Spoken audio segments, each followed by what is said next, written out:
ഏത്തവാഴ കർഷകരെ വളരെയധികം പ്രയാസപ്പെടുത്തുന്ന ഒരു കീടമാണ് പിണ്ടിപ്പുഴു. പലപ്പോഴും മരുന്നുകളെ വിഫലമാക്കി വാഴയെ നശിപ്പിക്കാൻ ഇവയ്ക്ക് സാധിക്കും എന്നതാണ് കാരണം. ഈ വീഡിയോയിൽ പറയാൻ ഉദ്ദേശിക്കുന്നത് വാഴയിൽ കയറിയ പിണ്ടിപ്പുഴുവിനെ എങ്ങനെ പുറത്തെടുത്ത് നശിപ്പിക്കാം എന്നതിനെ കുറിച്ചാണ്. ഞാൻ ചെയ്തതും 100% ഫലം ലഭിച്ചതുമായ ഒരു രീതിയാണ് ഇവിടെ പറയുന്നത്. ഞാൻ 40ഓളം വാഴകൾ നട്ടു. ഏതാണ്ട് 5 മാസം പ്രായമായത് മുതൽ വാഴയുടെ ഇലക്കവിളുകളിൽ സോപ്പിൻ കഷ്ണങ്ങളും വേപ്പ് പിണ്ണാക്കും മാറി മാറി ഇട്ടുകൊണ്ടിരുന്നു. അതുകൊണ്ടാകാം പുഴുവിൻ്റെ ആക്രമണങ്ങളൊന്നും ശ്രദ്ധയിൽപ്പെട്ടില്ല. എന്നാൽ വാഴ വളർന്ന് ഇലക്കവിളുകളിലേക്ക് സോപ്പിൻ കഷ്ണങ്ങളോ വേപ്പിൻ പിണ്ണാക്കോ ഇടാൻ കഴിയാതെ വന്നപ്പോൾ ഞാൻ ആ പതിവ് ഉപേക്ഷിച്ചു. അതുകൊണ്ടാണോ എന്നറിയില്ല, ഒരു ദിവസം ഒരു വാഴയിൽ പുഴു കയറിയതായി ശ്രദ്ധയിൽപ്പെട്ടു. പരിചിത മരുന്നുകളെല്ലാം ഉപയോഗിച്ചു നോക്കി, പക്ഷേ ഫലമുണ്ടായില്ല. അപ്പോഴാണ് എനിക്ക് ഒരു ഐഡിയ തോന്നിയത്.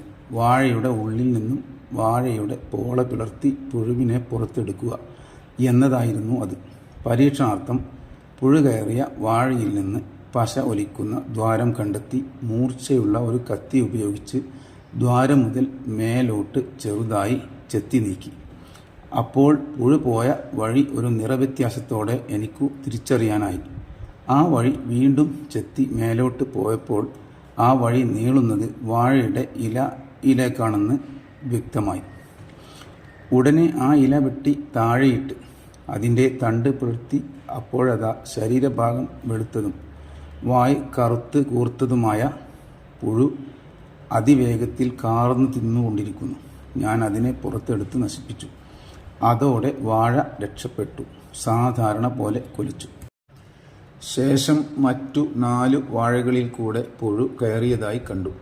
അവയിലും ആദ്യത്തേതിൽ ചെയ്ത പോലെ ചെയ്യുകയും പുഴുക്കളെ പുറത്തെടുത്ത് നശിപ്പിക്കുകയും ചെയ്തു.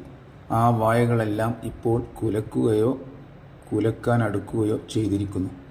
ഈ വിധം വാഴയിൽ നിന്നും പുഴുവിനെ പുറത്തെടുക്കുന്നതിനു മുമ്പ് ഇനി പറയുന്ന കാര്യങ്ങൾ നാം മനസ്സിലാക്കണം.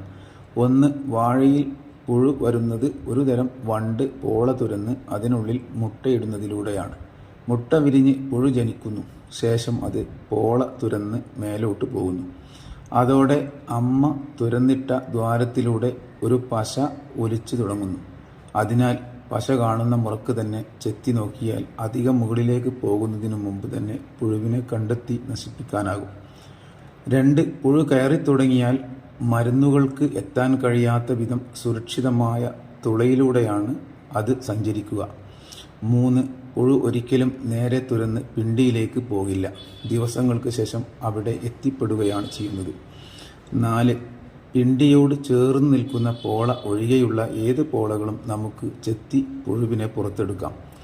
5. പിണ്ടിയിലേക്ക് പുഴു പ്രവേശിച്ച ശേഷം ഈ വിദ്യ ഫലപ്രദമാവില്ല.